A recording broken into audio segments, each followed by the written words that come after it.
driving right past him looking for him, and he's sitting right here. Totally ignoring the commotion going on and the wheel change that's going on. I'm going to go back a little bit so we don't have grasses, too many grasses. I don't know how many times I've driven past a leopard because I'm looking 20-30 yards ahead and the leopard ends up being almost right here in front of us.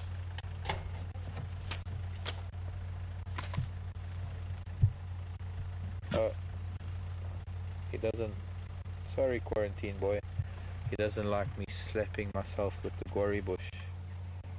I think he's probably also hot and bothered. He's probably had his fair share of vehicles today.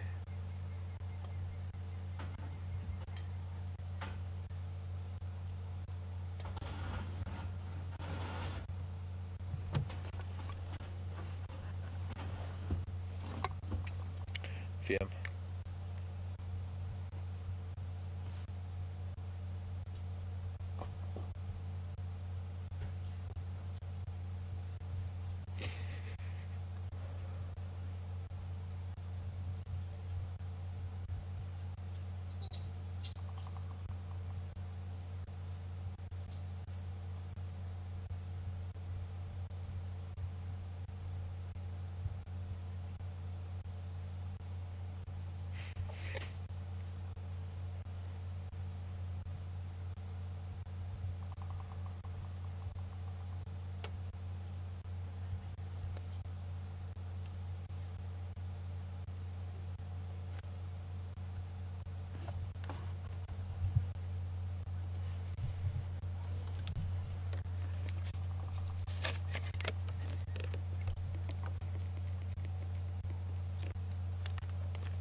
No, not a good idea, but they're also done now.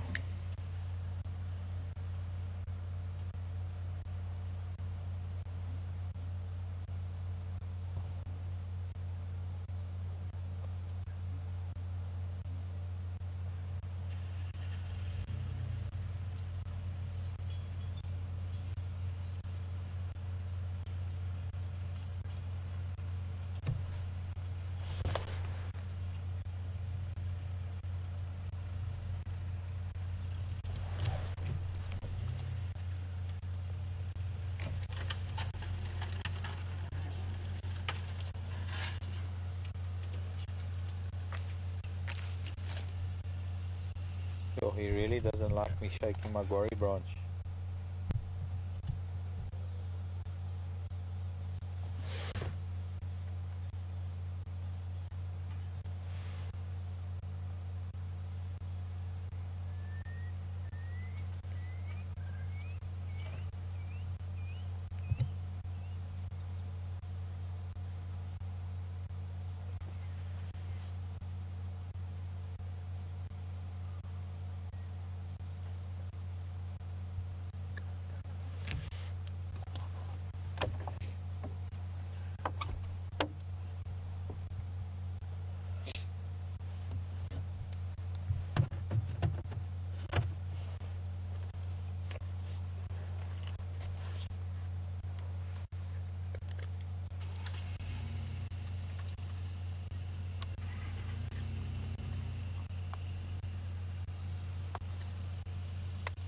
Why is he panting? Oh, look who's arrived in front of us.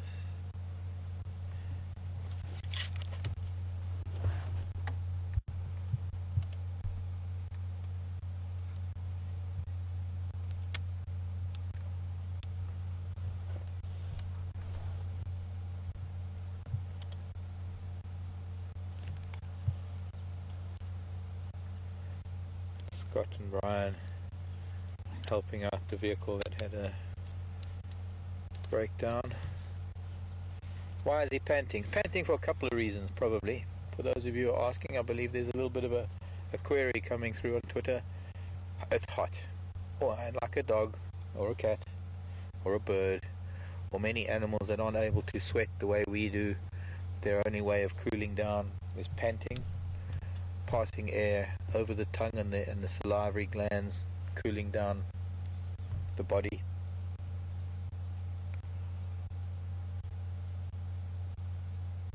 Panting probably because he is also quite full. He killed a nyala, a young nyala bull, and he's probably got a little bit of a full tummy. And with a full tummy, it puts pressure on the diaphragm. Panting helps a lot of things. Looks like he's getting up. He's going to go back to his carcass. Or he's heading back towards where his carcass was, actually. So we'll see if we can stay with him. Heading straight to Scott and Brian.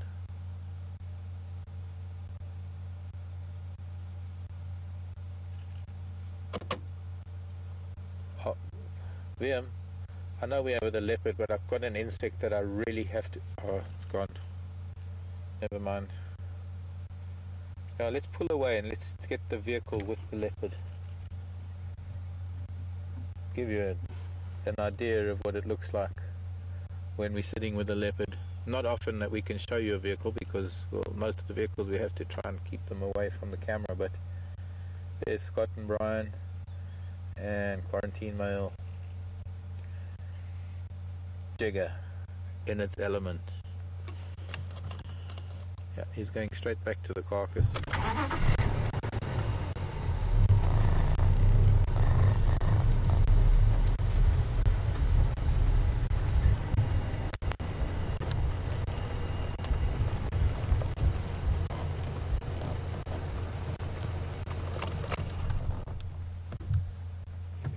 Hello, Scott. Hello, Brian.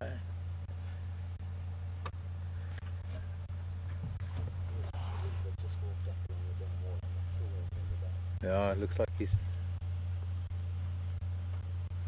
That's where the carcass is, just here, just off of the dam wall. And not very much left of the carcass at all, in fact. There was a hyena here earlier today. They managed to get a piece. I believe there was a little bit of a tussle with the crocodile earlier this morning. Here's the hyena coming now. And might be a little bit of an interaction between the two of them.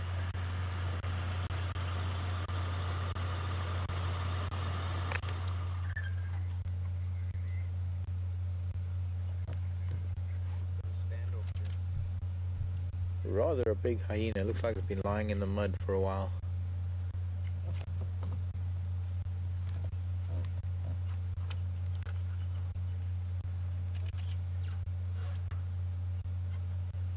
Marius is asking. Hello, Marius. Have I ever encountered... Oh, Marius is in Cape Town. Okay, in a minute. Can't talk right now.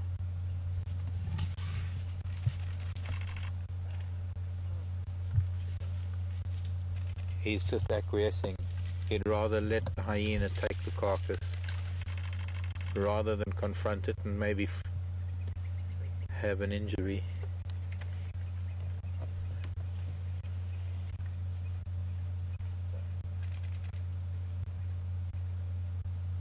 And all the hyena wanted was to drag it away a little bit. Really interesting activity going on right now.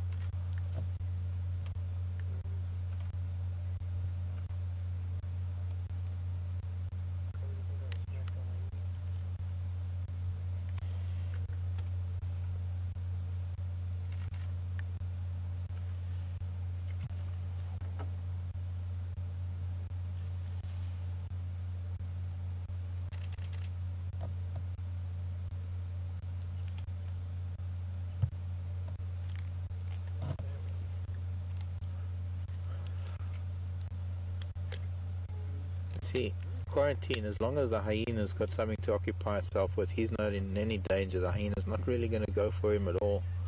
One of those times when, as long as the hyena's got something to concentrate on, he doesn't have to worry. He doesn't have a tail. Yeah, a hyena doesn't. Hyena's a really old hyena, doesn't have a tail. Good call there, Viam.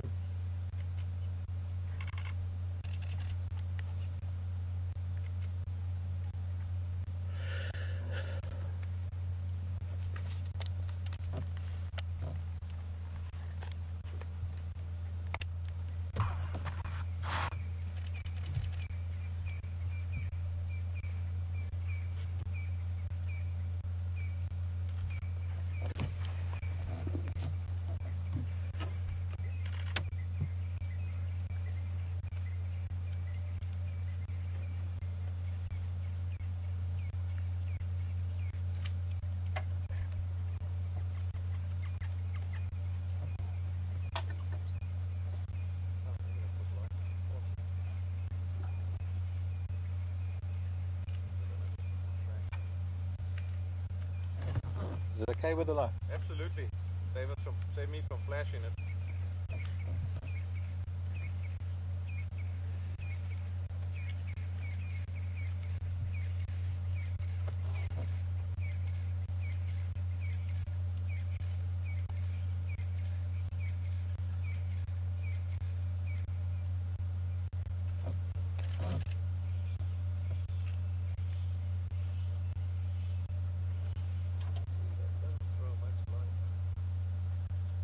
Wow, this hyena's really old and battered. Chewed right here. No tail. I don't think I've ever seen this hyena before.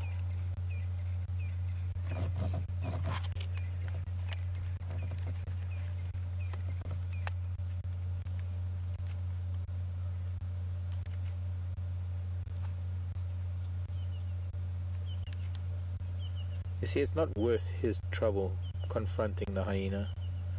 A predator with an injury is a dead predator. A predator with an injury is not going to be very successful hunting. So, self-preservation is a very important factor. Hyena's very wary of other things. It's not a young hyena, that's for sure.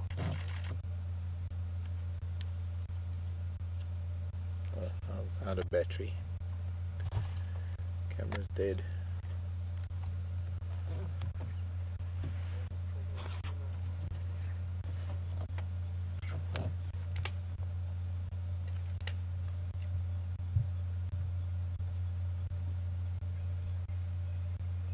Natalie's asking why the kill isn't up a tree. Very few trees in the immediate vicinity, Natalie. Although there are one or two. But I'm afraid the only one that can answer that is Quarantine himself.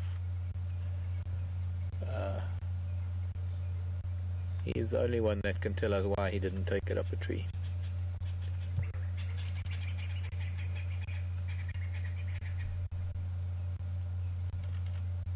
It looks like he might have fed considerably on this carcass. I'm also wondering whether he killed it or maybe he just stumbled upon a dead nyala. Just looking at what is consumed on this kill, there's certainly a lot more that's been consumed than is able to fit in his little belly. I was wondering even if the crocodile didn't potentially catch the nyala And then they took it away from the croc. It's possible. That's a good call there, Scott.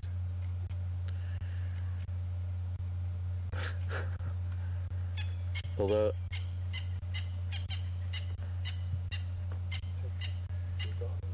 regarding the crocodile trying to steal something this morning, do you think it'll try again tonight? yes, I mean I've seen that in Salou and that it'll come out. More prominently do it at night than during the day or both? I've only seen it during the day, but that's not to say what they do at night, because they're more active at night. But I've seen crocs walk quite far out of the lakes in Salou. interesting thought from Scott. I don't know if you heard that, but Scott was saying that maybe the croc caught the nyala, and in the struggle maybe he was, quarantine was around, and maybe it's a conundrum we will never know. That might be a reason why. It's no reason. That's not really anything to do with why it wasn't up a tree, I suppose. But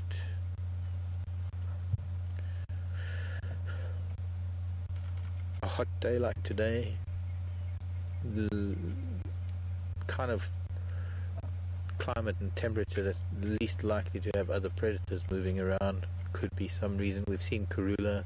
Well, I've many occasions seen leopard feeding in thick bush rather than taking their prey up a tree, because there isn't a great likelihood of other predators coming around to steal the kill.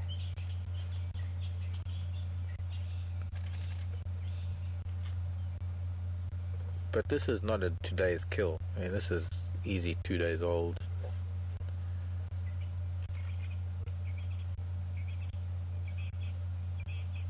I'm wondering, because we had him down here at the bottom of the dam wall, I'm wondering if he also might not have taken a nyala and the croc dragged it. There's just there are so many possibilities here. So that's definitely more than a 1 day old kill. That somehow we missed it yesterday. Just looking at the amount of meat being taken, the ribs that have been eaten, and the smell. Smell's giving it away too. Not a fresh kill.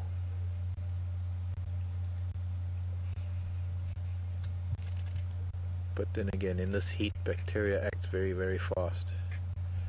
And what we're smelling is the decomposition part of life, triggered by bacteria.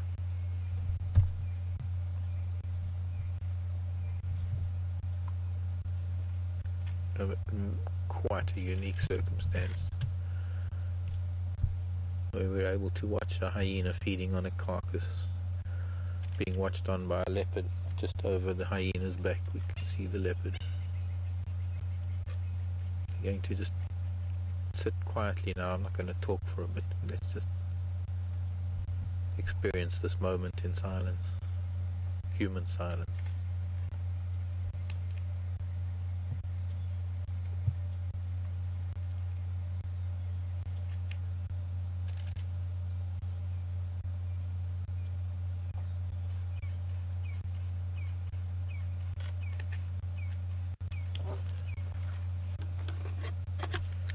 Go ahead with it, Nikki.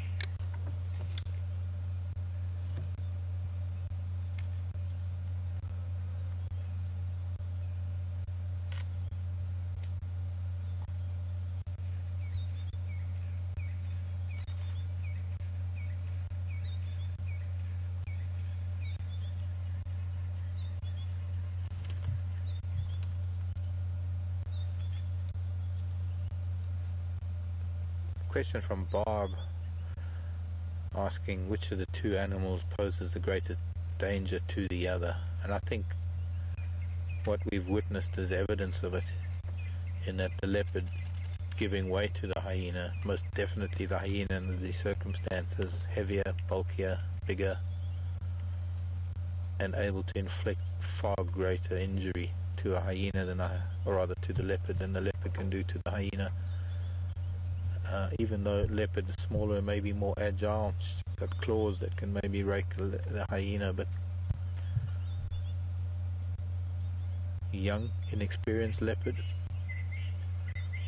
versus this really old and battered hyena, I think there's no question about it. That's why he's keeping his distance. He's not trying anything. He's just letting the hyena do what it has to do. And as long as he lets it, as long as he doesn't challenge the hyena, as long as he just sits quietly, the hyena, all the hyena wants is to eat. She's not exactly a skinny hyena. Who knows? She might even be pregnant. There we go. Got a big chunk of meat with a bit of bone. Probably a vertebra, maybe.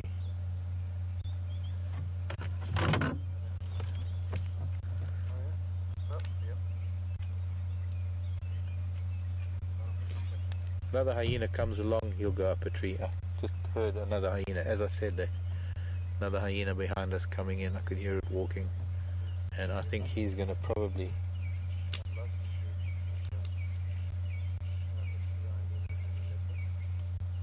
He's probably going to make an exit because one is easy to handle, but for two hyena, he's probably going to be a little bit discreet about his presence now.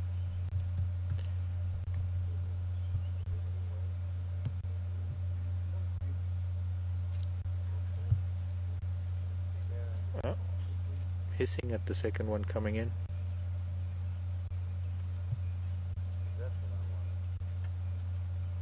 Pity we can't see him behind the hyena too well.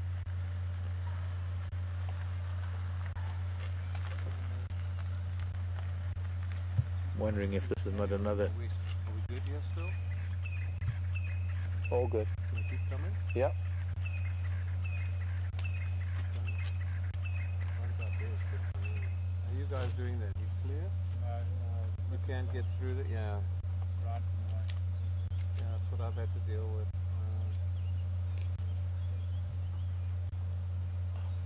Well, most likely clan mate.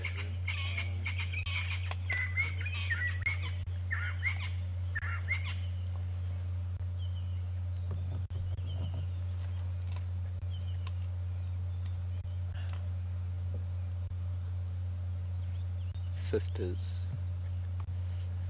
A sisterhood.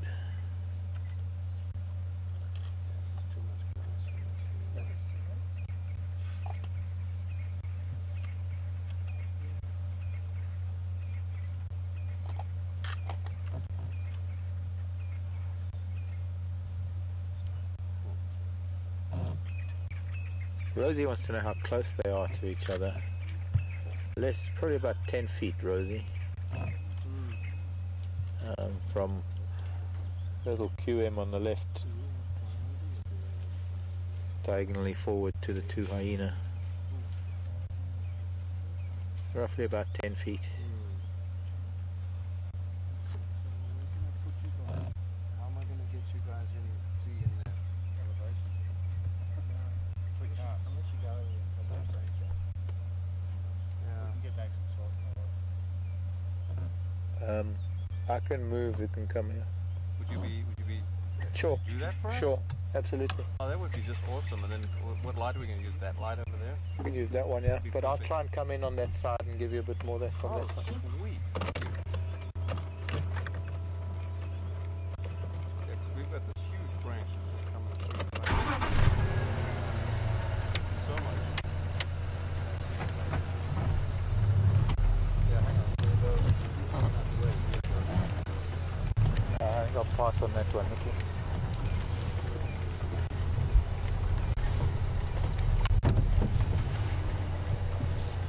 It's all about being courteous. A bunch of really impressive photographers on that vehicle that need to get in just to get a better look. We'll try from a different angle ourselves and see what we can do from this side.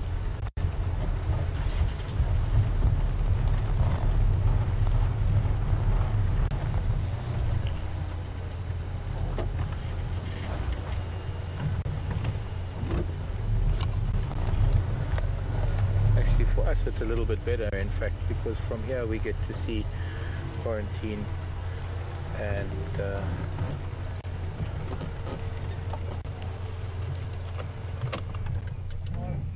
pleasure.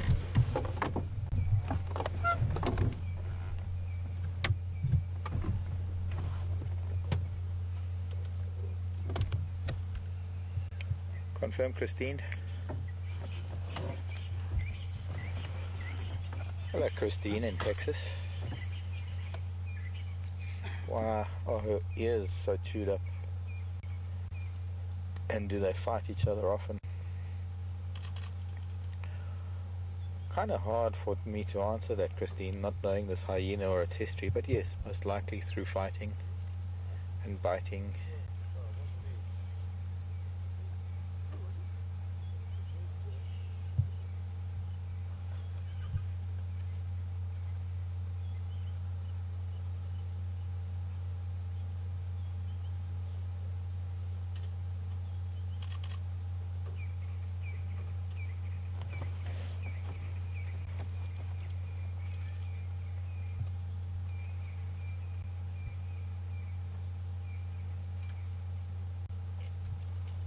Rather unusual in that the other hyena came in, sort of had a nibble and has now moved off to the dam. Maybe just going for a drink first before.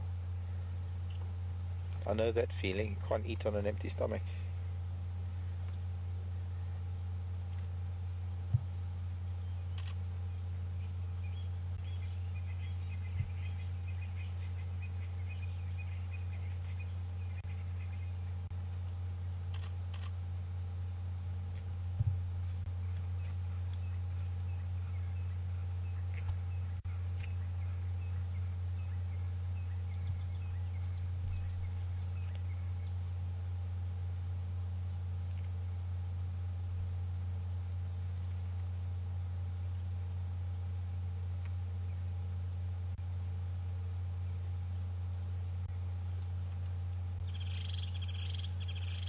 Clearly not very happy about the status quo, but not very much he can do about it.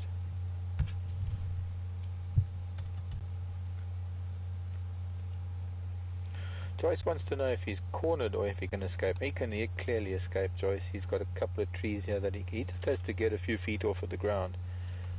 But he can back off into the bush where he's lying. You can see just behind him, very dense bush. He can back off into there if he needed. But there is a bush willow just behind him. There's a small torchwood here in front of us. There is ample avenue of escape for him. The vehicles that are here, there is only myself, Scott, and one other vehicle, and we're all staying on the one side, so there is 270 degrees of avenue of escape for him from a vehicle point of view. From a hyena point of view,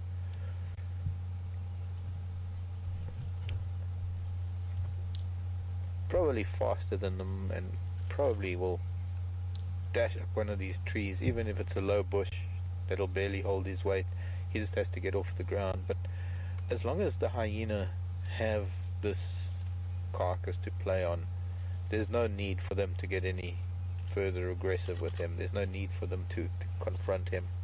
He's acquiesced. Look at that. He's even ignoring them to some degree, putting his head down. He knows that he's not in much danger as long as he can relinquish his kill and satisfies the need of the hyenas to feed.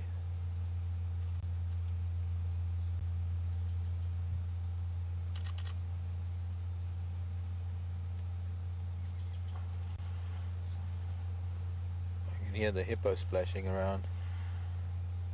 He must be waking up.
So just try and inch a few inches.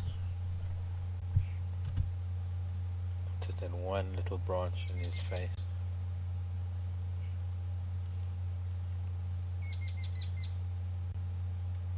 Sound of a brown-hooded kingfisher saying goodnight.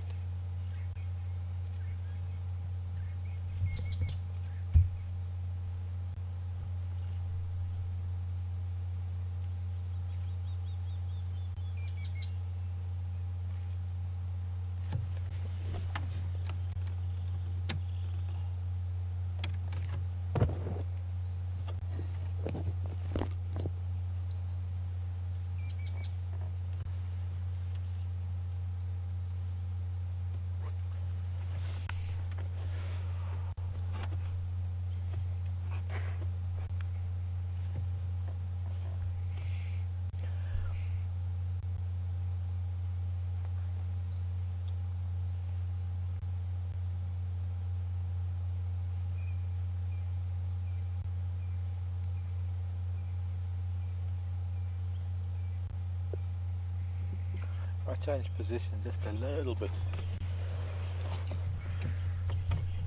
Just a little bit. Just to change the angle of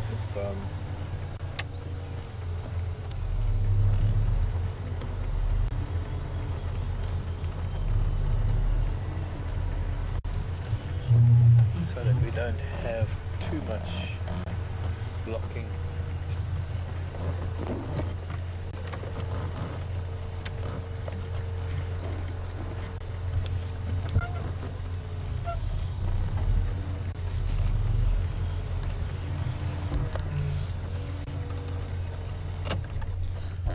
There's a few branches blocking his face. I just need to check. We get in a little bit tighter here. A little bit of shadow now. I suppose there's not much we can do about it, either a branch or shadow.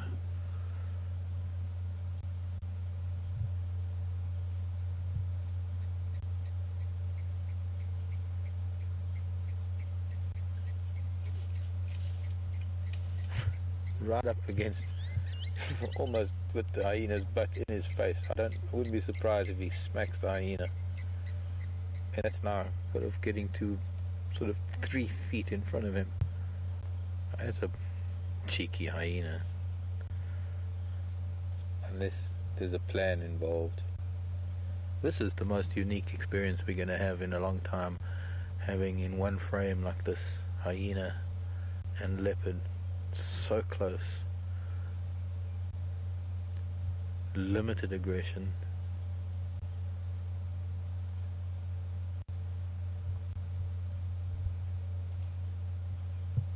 And I think his patience is being tested here, because any minute now he's going to get really angry, I think. Just looking at his mood going, the way his ears are positioned. If that hyena backs up anymore, I think he's going to start swinging claws.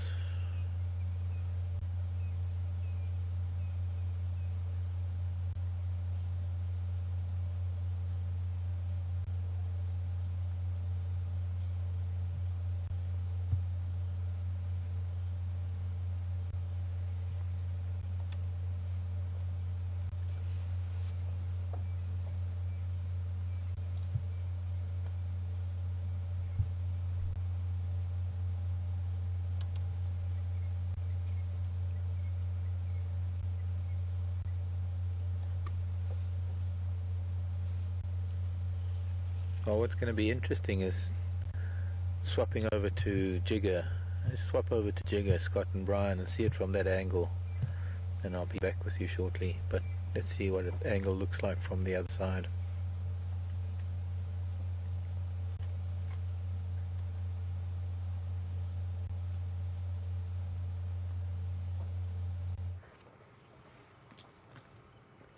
Well, good evening from myself and Brian on the Jigger, and thankfully things have been sorted out with our audio problem. What an incredible sighting this is. And myself and Brian certainly didn't think we'd be enjoying this a little bit earlier.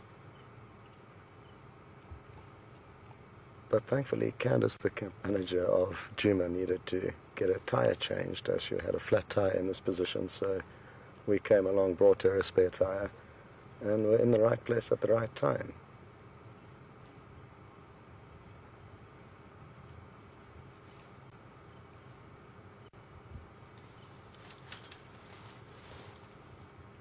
To witness behavior like this is truly incredible. I cannot believe how close they are to one another. It must be, what, 2 meters? We are 2 meters, if that.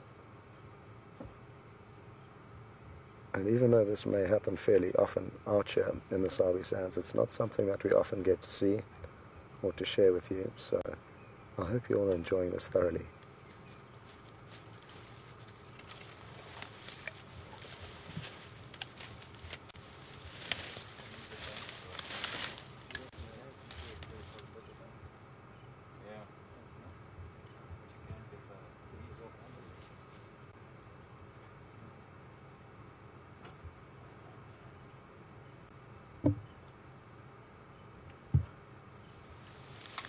We've just got a question through from Sharon in Pittsburgh. Good evening, Sharon, and welcome on board.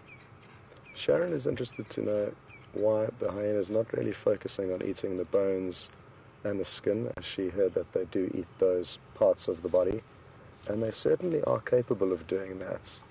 But when they've got the opportunity to eat large chunks of meat, they would prefer to do that. So this is a lucky scenario that allows the hyena to feed predominantly on meat, and if it gets to a point where it's still hungry and there's only bones left, it will certainly be able to consume them.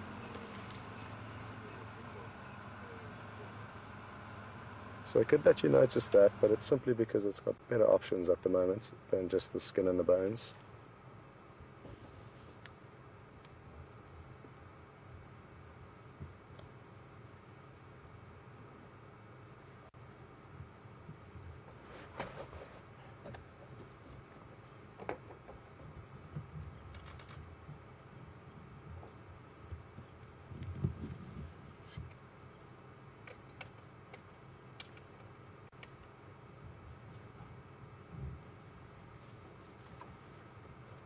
We've just got the same question from two different people, one from Deb in Vegas and the other from Eileen in Boston.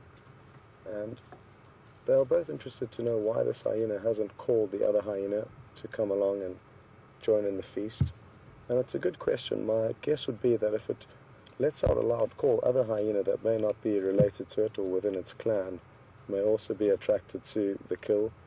And that would obviously mean less food for this one. Not only hyena would be attracted by those calls, also any lion in the area could potentially respond. So that is the reason why. It's just being greedy, I guess, and it's normal behavior in nature for each individual to care for itself ahead of its clan mates or even pride members when it comes to feeding.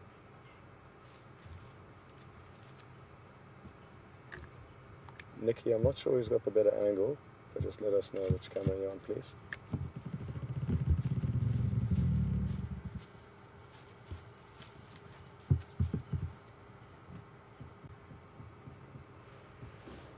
No problem.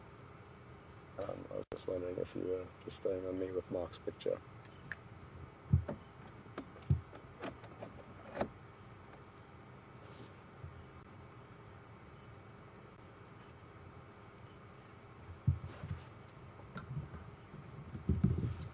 Well, folks, at the moment, we can't really move our vehicle much. We're in a bit of a jam here. And as you can see, Brian doesn't have a great angle, so we're going to... Oh, well, that's just about to change.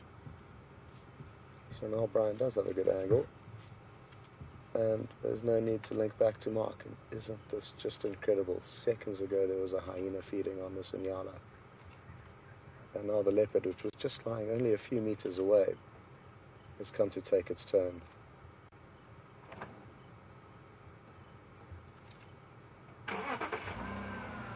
This is incredible.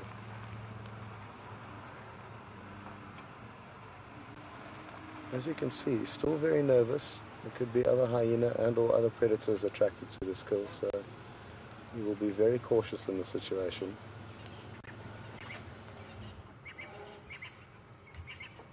And he'll know when he's lying just a few meters away from the kill, he's not a threat to anyone and not in their way of the food, whereas when he's feeding on the carcass, he therefore becomes competition and will certainly increase his alertness now.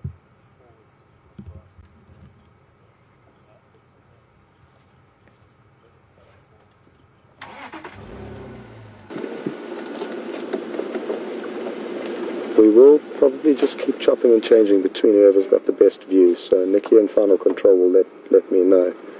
It looks like Mark may have got himself into a great spot there. I sadly cannot move where I am, and Nikki's just confirmed Mark's got a great shot, so we'll cut across to him and catch up with you a little bit later.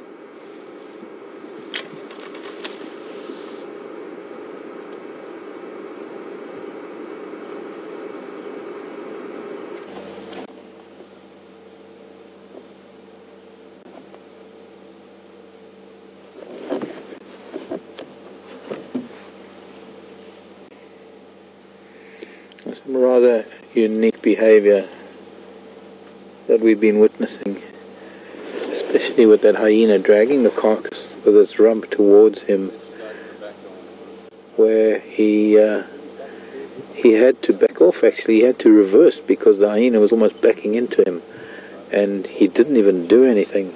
Well, that just goes to show that he probably chose to just leave it be. Interesting, the hyena's obviously fed and she's moved on. That is a very round hyena. I'm thinking possibly pregnant, but that is a hyena that's certainly been through the wars. Missing a tail, chewed up ear, scarred and battered, but at least it gives, through his patience, gives him a bit of time to feed again. It's rather unique circumstances that the other hyena just came in, sniffed around and moved off.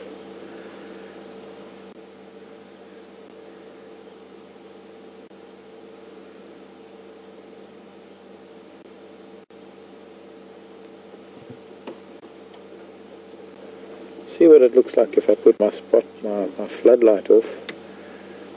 A little bit of side lighting and shadow.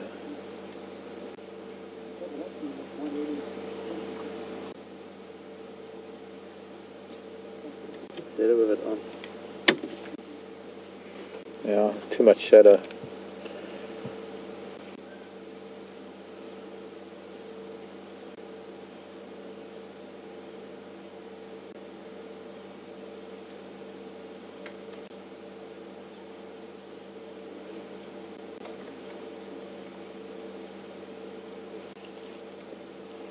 Interesting that he's choosing to feed on skin rather than trying to get. I mean, the shoulders are still there. What is interesting that I'm noticing now is all the limbs are missing, and that is reminiscent, or rather, that is sort of.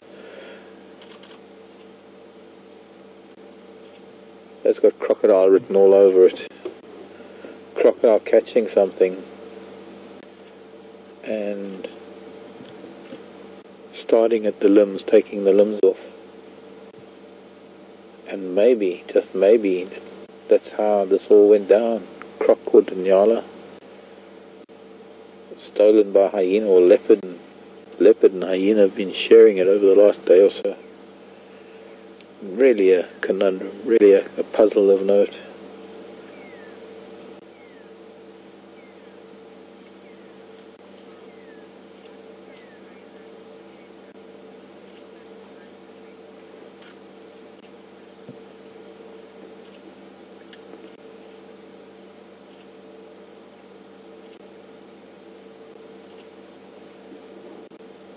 Well, now that he's moved a little bit, let's go back to Scott from the other angle and we'll look head on onto him from Scott's angle. We'll go back to Scott now.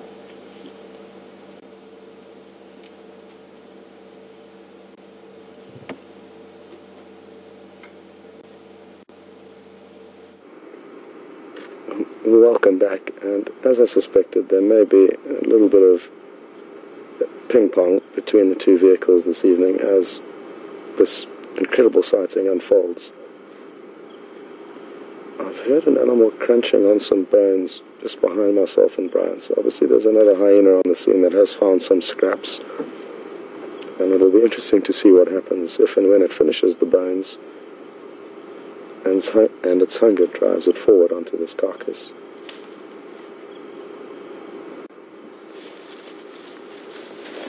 Sadly for quarantine, as you can see, it's not easy to maneuver this carcass, and that's just dragging it along the ground. It's in so many pieces, so for it to get it up a tree would be close to impossible, but let's see what happens. As also Mark mentioned earlier, there's not many trees nearby, so that doesn't make it any easier.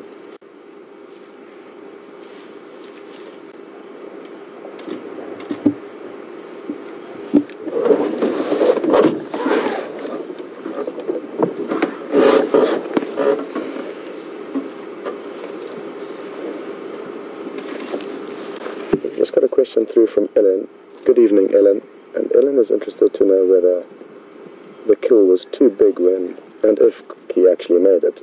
The Nyala kill would have been too big for him to carry up a tree. And that's a good question. It's hard to say. I haven't seen him hoist enough kills, but a young male impala is is a fairly large prey item to get up a tree. That's not to say that he couldn't, and not to say that's why he didn't. We're not too sure of exactly how the kill unfolded, but I don't think it's out of his weight category to get this kill up a tree if he really wanted to. So that's my personal opinion.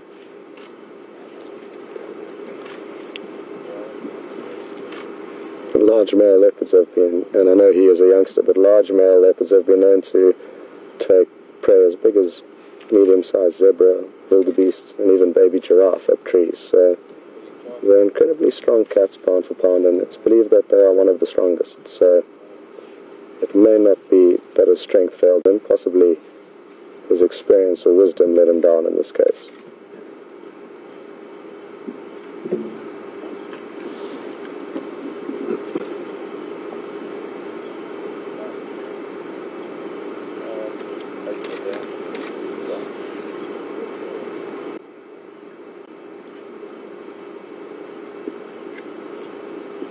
Tess in Ohio, good evening and welcome along.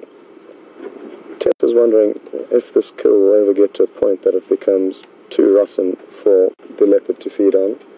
And even now, the kill is quite tangy, but I've seen both lion and leopard feeding on carcasses that are covered in maggots, and this one hasn't got to that stage yet. So I think there's still a day or two left, or possibly a day worth of feeding left on it if it could get it up a tree and eat it to itself. I sadly don't think there'll be much left here in the morning. So there's no fear of it being left for rotting purposes. Basically they'll eat a kill up until they're competing with the maggots for the last bits. There's no real point where they stop feeding on kills that I've seen. Occasionally on animals like giraffe, they'll get to a point where parts of the hide have become too hard to feed on, even for the hyena, and or rotten, but very seldom anything gets left behind.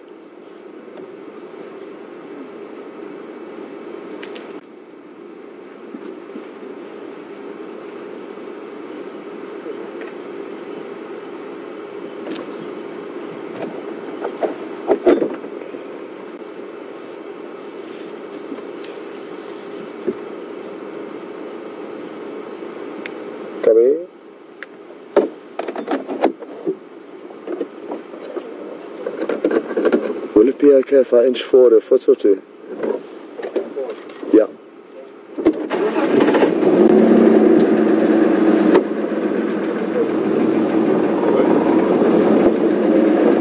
Is that good?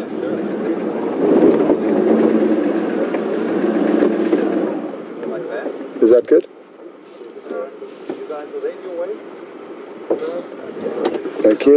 Over you, soft line. Cool, thank you.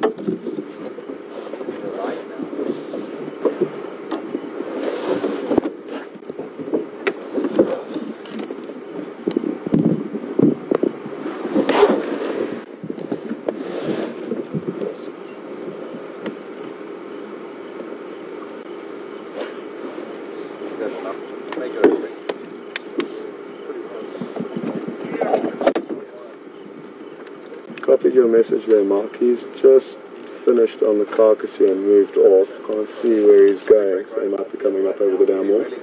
Yeah, there he is. Was that a hyena? Hang on. These guys are live, so sit down. Okay, folks, well, we'll cut across to Mark because I think he's in a better position now, and we're not sure what quarantine will do, but over to Mark.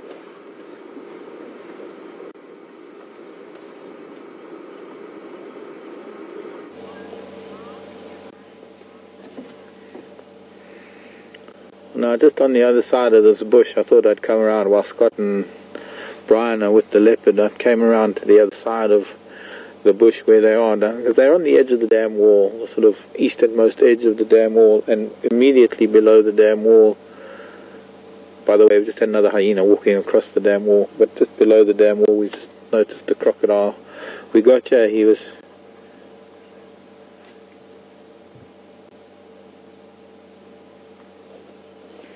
Will do.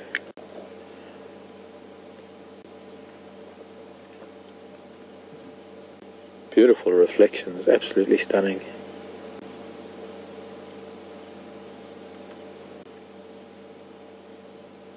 It's almost like mercury. Okay. Croc seems to be keeping a bit of a low profile. So you can turn that one off and turn that one off.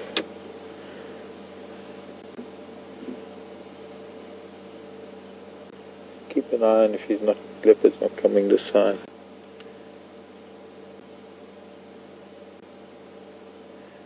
So I seem to the quarantine has moved off of the kill now. Scott's saying I think he's moved off.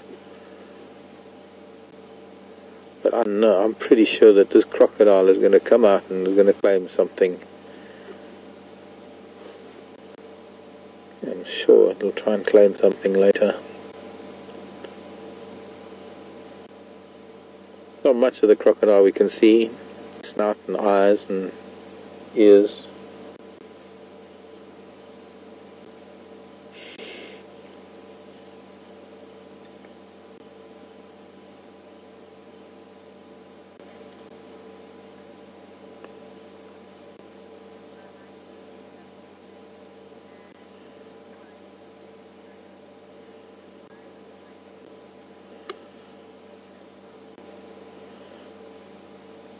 Hello Chantal, in Montreal, bonsoir.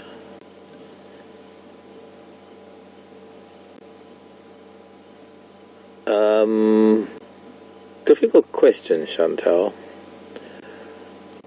Why would the hyena leave? And can't remember the question exactly, but Chantal was asking why would it be hyena leave and let quarantine to feed.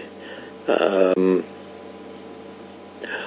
suppose Chantal primarily because they don't need to feed anymore. They are fed. They've had enough.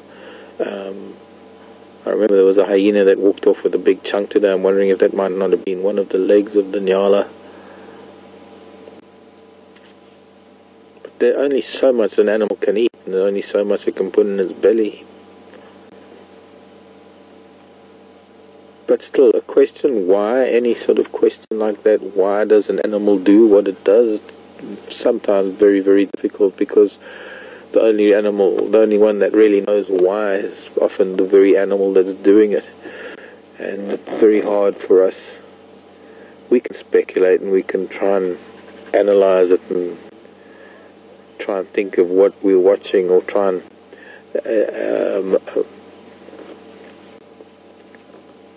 interpret what we're watching, but we will never know true reasons why. It's all inside the heads of these animals. They're not automatic behavioral creatures. They don't work on automatic stimuli. They are thinking, feeling, calculating, active creatures. And whilst we're witnessing this today, next week if we found the same individuals in similar circumstances, we might find them behaving in an entirely different manner. If the hyena were very, very hungry and the leopard had just made a kill and the leopard was very, very hungry, we might find a completely different scenario. So please don't for 1 minute think that what we're witnessing tonight is what normally happens, because there's nothing normal about anything that happens as far as behavior is concerned. Things happen the way they do for whatever reason it is, and that is very often only the animals that know why they do things.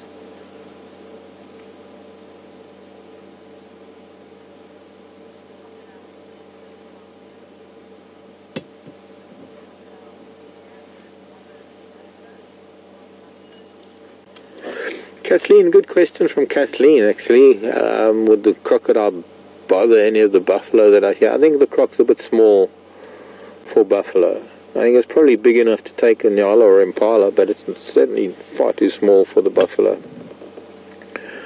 So I think, much like the sort of amicable arrangement that it has with the hippo, probably a croc is going to be just as behave in a very similar manner to the No, just lights, just lights. Sorry, I was going to start the car.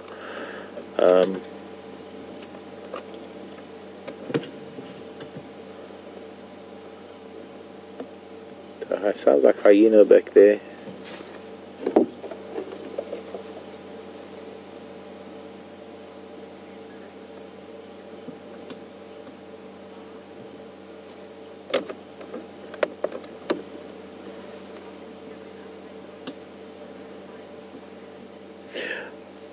It looks like quarantine is heading down below the dam wall. I think Scott's with quarantine. Crocodile's not doing much. So, just quickly, let's cover to cross over to Scott before we lose quarantine, because Crocodile's not doing anything. Let's go over and see what's...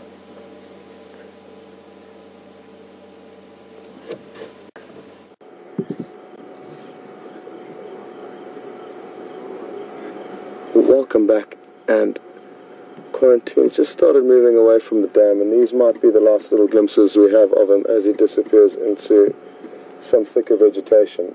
So this is goodbye from quarantine, and what an evening it's been. Hold on, I should be able to creep up a little bit more. Hold on a second. Let's see what I can do here.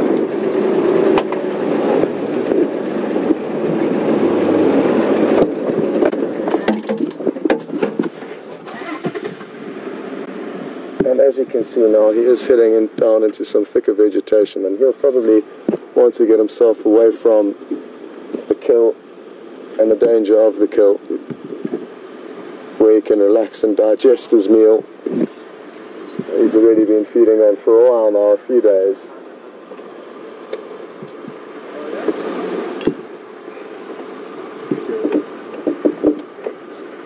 Andrew, if you head south, you'll bump into him maybe. He's headed south from here.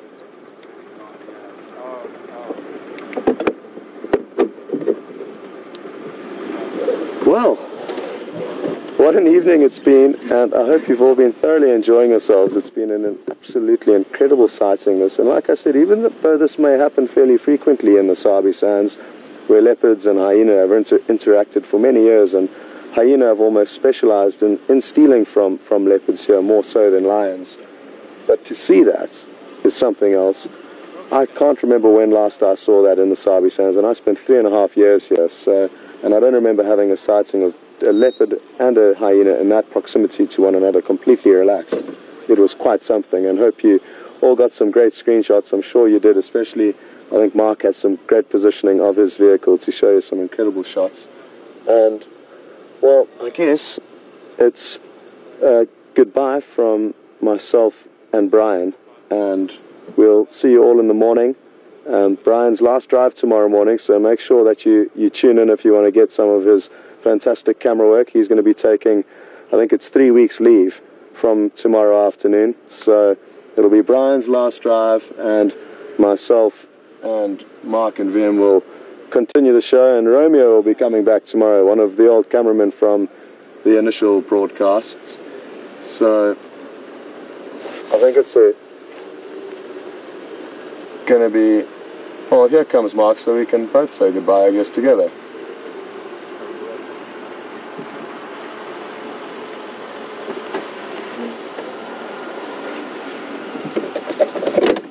Put lights there, please, Vim and Mark.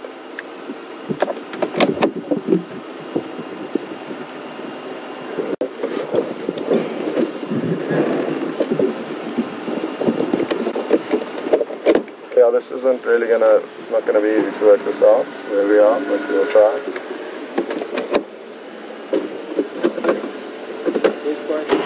He's gone.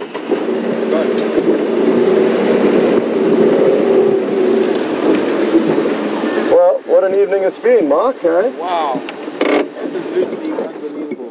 And there's the other hyena that's now coming on. But Scott, did you notice that none of the limbs are here on this carcass? Now that you say so, I realize. And what does a crocodile do first? It takes off the limbs. Spins those limbs off first, mostly. So there is a chance that it was the croc that made the kill initially. I'm sitting right on top of it, quite a... It's quite a strong scented, quite a strong perfume.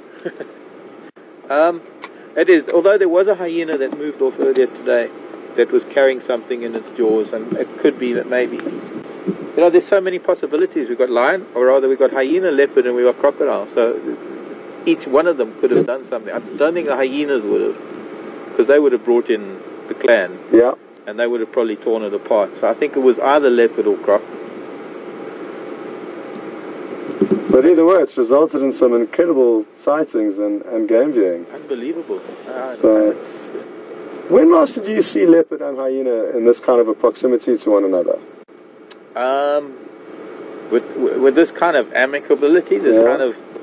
Wait, I couldn't believe it. You probably had a better view when that hyena was backing into him with the carcass. Yeah, I mean, it was so close. I thought he was going to get up and give it a few claws on the back, but I was waiting for that to happen. Yeah. I've seen similar. I can remember, and a lot of the viewers are going to remember that one time we had in that little dip between the two arms of Treehouse Dam on Weaver's Nest. Okay. We had Karula and Mission Induna and her two boys. There's you can't see it now because there's a fallen tree, but behind that fallen tree, when you look up towards Treehouse Dam from Weaver's Nest, there's a dead tree that goes up at a 45-degree angle, and they had an impala kill there, and the hyenas came in, as hyenas normally do, because this is not normal. What, can you hear something? And the two boys just managed to get up onto that fallen tree just in time without having their heels or their tails nipped. But there was that little bit of aggression between them to be witness to this kind of interaction. Well, it wasn't really an interaction, it was more a case of ignoring the leopard and him just knowing that as long as there was that kill, the hyena wouldn't do anything. Are we on your camera? Yeah, well, what a great evening, and I think I'm going to continue on, Marcus, and start heading back to camp. And what a bonus that we could share that together, thanks to Candace's flat tire that brought me out here. Yeah. Who would have thought? Indeed, indeed. So I'm going to say good night, and I'll leave it in your hands. Perfect, Marcus. Good night, everybody, and thanks for being with us this afternoon from me and VM on camera. We'll see you in the morning, I guess. See you back to camp. Cool. Which way are you going to go? I'll just take this west-eastern link and then onto Buffelshoek Dam. Okay. Cool.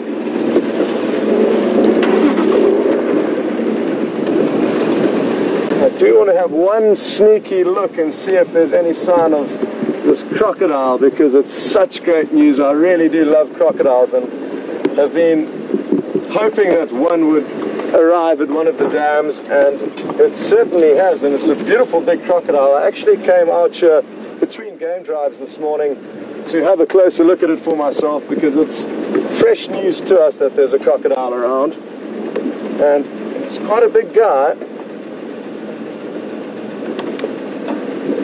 Let's see if we can see it. Ah, there he is.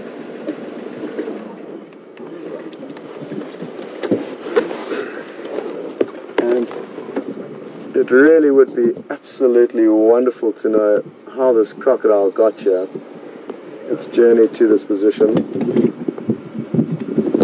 because I'm not sure of the closest dam where there is a crocodile. Sadly, our traversing doesn't allow that for us, but they're incredible predators, and one of the oldest, or certainly probably the oldest predator in this ecosystem in terms of evolution, and it's been around for millions and millions of years. I wonder how long it'll take before it decides to head on up the hill and try and get some more of that Inyala. It knows it's there. According to Mark, some of the other luckier game viewers got to see it wrestling the Inyala against Quarantine, the leopard, and that would have been an incredible sight.